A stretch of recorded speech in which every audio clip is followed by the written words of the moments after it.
Always a pleasure to have as a special guest. What's your name again? Svetlana Dvoretskaia. How about that? See, I didn't want to try the pronunciation. You're here so often. I know your name. I'm just teasing you. Svetlana Dvoretskaia is involved with Show One Productions, and you've brought so many marvelous entertainments to our doorstep in recent months, in recent years. And the one that we're going to talk about today is unique. It's a combination of dancing, acting, and real passion. It's called Poor Liza. That's right. And it brings together a Bolshoi ballet dancer, a famous Russian actress, Yes. and a great, great story. Let's start with the love story by an author named Nikolai Karamzin. Absolutely. What's it all about? Well, you know what? It's a love story that's been written in the 19th century. We all, learned it at school. But fortunately or unfortunately, it's a classic story that definitely applies to nowadays, and many centuries after we gone, it's going to be still applicable because it's a love story about betrayal, social conflict, real love, and the possibility for this love to survive when the social circumstances apply. It's the story between the poor girl and the aristocrat.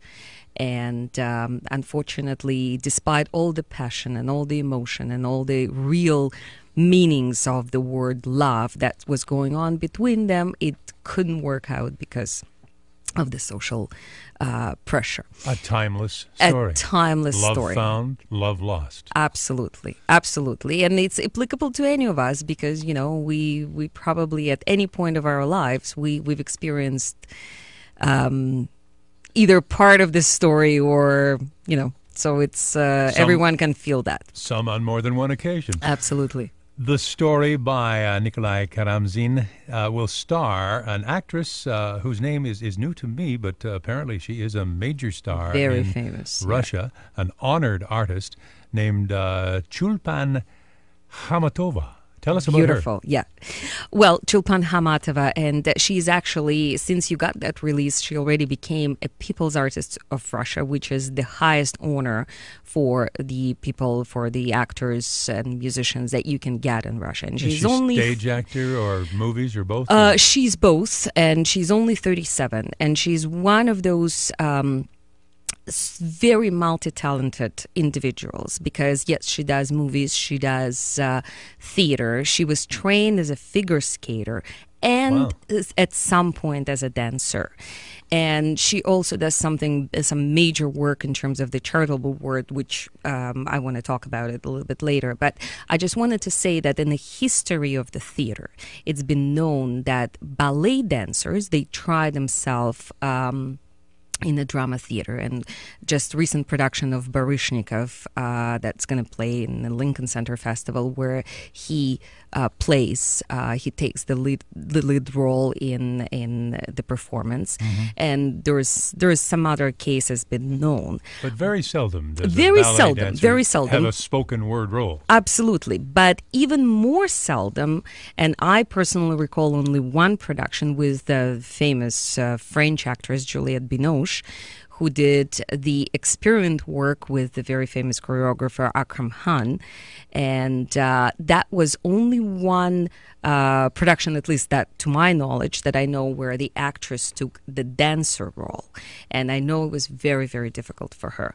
And it's, according to Chulpan, this is one of her most complicated and difficult roles in the theater, but she does it extraordinary. Now there is no spoken word no dialogue. Spoken word. This is a ballet. It's a ballet. It's a modern dance, and it's a modern music by the modern composer Leonid Desatnikov, and he's known in the Western world mostly for his collaboration with Gidon Kramer, an artist who we play very, very often. Exactly, yeah. But it's the whole.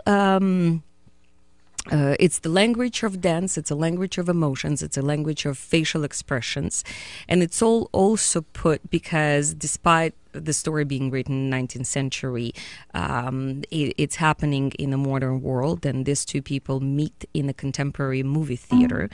And we have, multimedia set on stage. We're bringing, containers and containers of equipment from Russia to set it up exactly how the choreographer wanted it to be. And the choreographer actually also a very famous person, Alice Segalova, who's done lots of great work. Let's talk a bit about our Bolshoi ballet star who's going to be an actor. Sure. His name is Andrei Merkuriev. Andrei Merkuriev, yeah. He's a principal dancer with Bolshoi, and obviously, of course, he plays a Rust. And he gave a lot of interviews about how difficult it was for him to actually play with the actress, because he thought it's going to be extremely challenging due to, they didn't know how competitive the dancing is going to be.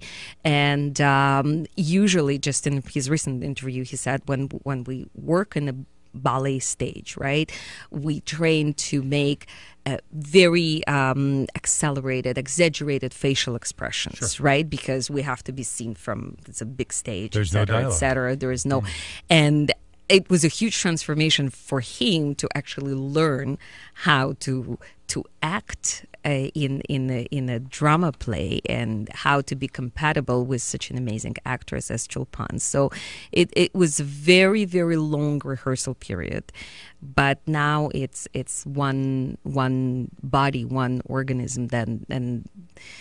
It's already won awards in Russia, hasn't it? Oh, yeah, it won awards in Russia. It's won a few awards in European festivals, and it's going to be shown in other festivals as well. This other side of the actress, Chulpan Hamatova, she received a Nobel Prize nomination, the nomination coming from none other than Mikhail Gorbachev. Yeah, absolutely. Tell us that story. Yeah.